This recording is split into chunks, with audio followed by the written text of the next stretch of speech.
আসসালামু আলাইকুম। আমরা প্রথম ভিডিওতে জেনেছিলাম যে কি কি বিষয়ে অ্যাডমিরাল জাহাজ অ্যারেস্ট হতে পারে কিনা। প্রথম ভিডিওতে জেনেছিলাম যে জাহাজ অ্যারেস্ট হতে পারে কিনা, জানলাম যে জাহাজ অ্যারেস্ট করা যায়, অ্যারেস্ট হয়।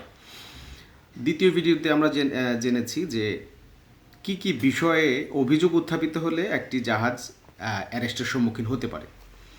আজকে আমরা জানবো যে অ্যারেস্টটা মূলত হয় কিভাবে। আমরা জানি যে একজন ফৌজদারি অপরাধে যদি কোনো আসামির বিরুদ্ধে অভিযোগ উত্থাপিত হয়, সে যদি পুলিশ কর্তৃক ধৃত হয়, গ্রেফতারকৃত হয়, অ্যারেস্টেড হয়, তাহলে তাকে জেলখানায় বন্দি করা হয়। কিন্তু জাহাজের ক্ষেত্রে অ্যারেস্টটা কিভাবে হয় এবং কোন জেলখানায় সেই জাহাজ রাখা হয়, এখন সেই বিষয়টা আপনাদের সামনে একটু খোলাসা করতে চাই। সেটা হচ্ছে যে ব্যক্তির বিরুদ্ধে যখন ফৌজদারি অভিযোগ উত্থাপিত হয়, তখন তাকে তার বডিটাকে যেরকম জেলখানায় পুরে রাখা হয়, জাহাজের ক্ষেত্রে অ্যারেস্টেড হলে তাকে এই ধরনের স্থানান্তরের প্রয়োজন হয় না। তাহলে কিভাবে অ্যারেস্ট হয়? সেটা হচ্ছে আন্তর্জাতিক সামুদ্রিক আইনে যতগুলো পোর্ট স্টেট আছে, অর্থাৎ যে সমস্ত রাষ্ট্রের পাশে সমুদ্র বন্দর রয়েছে, তাদের মধ্যে বিভিন্ন সময়ে আন্তর্জাতিক অনেক কনভেনশন স্বাক্ষরিত হয়েছে।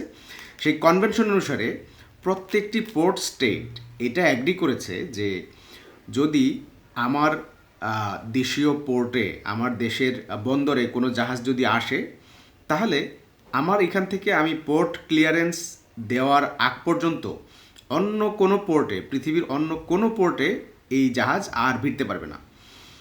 তাহলে পোর্ট ক্লিয়ারেন্স এটা খুবই গুরুত্বপূর্ণ বিষয়। এখন সেই পোর্ট ক্লিয়ারেন্স যেন বন্ধ করা যায়, আন্তর্জাতিক জাহাজের ক্ষেত্রে পোর্ট ক্লিয়ারেন্স যেন বন্ধ করা যায়, সেই জন্য যখন জাহাজের বিরুদ্ধে কোনো অভিযোগ উত্থাপিত হবে, তখন এই অ্যাডমিরালটি কোর্ট থেকে মার্শালের মাধ্যমে, অর্থাৎ অ্যাসিস্ট্যান্ট রেজিস্ট্রার বা রেজিস্ট্রারের দপ্তরের একজন অফিসারের মাধ্যমে, তাকে অ্যাডমিরালটি কোর্টের মার্শাল বলা হয়। সেই মার্শাল হাইকোর্ট বিভাগের সংশ্লিষ্ট অ্যাডমিরালটি বেঞ্চ থেকে সেই আটকাদেশ অর্থাৎ অ্যারেস্টের অর্ডার নিয়ে ঢাকা থেকে চট্টগ্রামে যাবে, বা মংলায় যাবে, অথবা পায়রায় যাবে, অথবা মাতারবাড়ি সমুদ্র সৈকতে যাবে, সমুদ্র বন্দরে যাবে, দুঃখিত, সমুদ্র বন্দরে যাবে, সৈকতে না, বন্দরে যাবে। বন্দরে গিয়ে যেখানে ঠিক জাহাজটা আছে সেই জাহাজে তারা উঠবে। উঠে জাহাজের যিনি মাস্টার, জাহাজের মাস্টার হচ্ছে একটা জাহাজের অফিসার ইনচার্জ, অর্থাৎ জাহাজের সমস্ত কিছুর জন্য সেই মূলত রেসপন্সিবল অফিসার আর কি। আচ্ছা, তো তার কাছে গিয়ে এই আটক আদেশটা হস্তান্তর করবে। হস্তান্তর করার সাথে সাথেই এই জাহাজটা একটা কপি ওই সংশ্লিষ্ট বন্দরে অর্থাৎ পোর্টেও একটা কপি সেই মার্শাল সার্ভিস করে আসবে এবং বলে দিয়ে আসবে যে পরবর্তী নির্দেশ দেওয়ার আগ পর্যন্ত এই জাহাজ এই বন্দর ত্যাগ করতে পারবে না। তো এইভাবে মূলত একটা জাহাজ আটক হয়। যেখানে আটক হবে, যে অবস্থায় থাকবে, আটক হওয়ার পরবর্তীতে সেটা সেখানে সে অবস্থাতেই থাকতে হবে।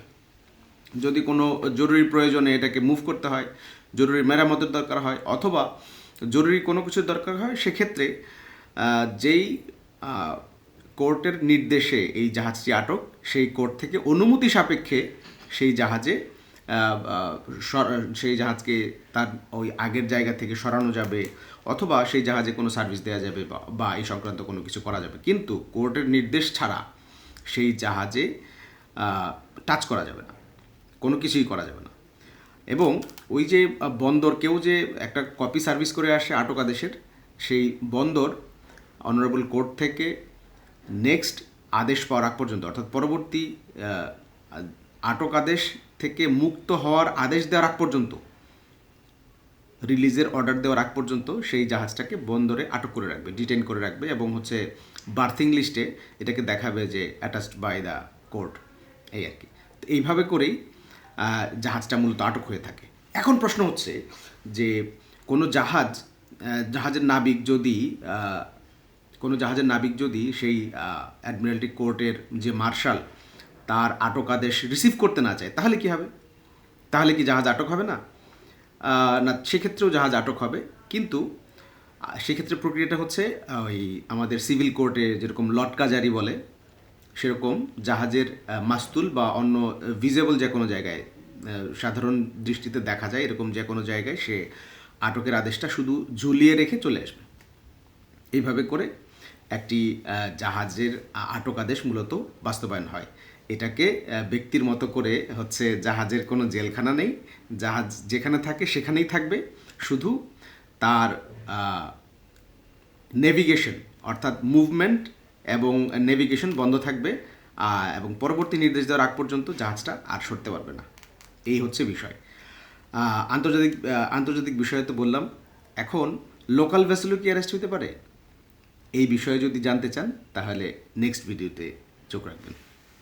আসসালামু আলাইকুম।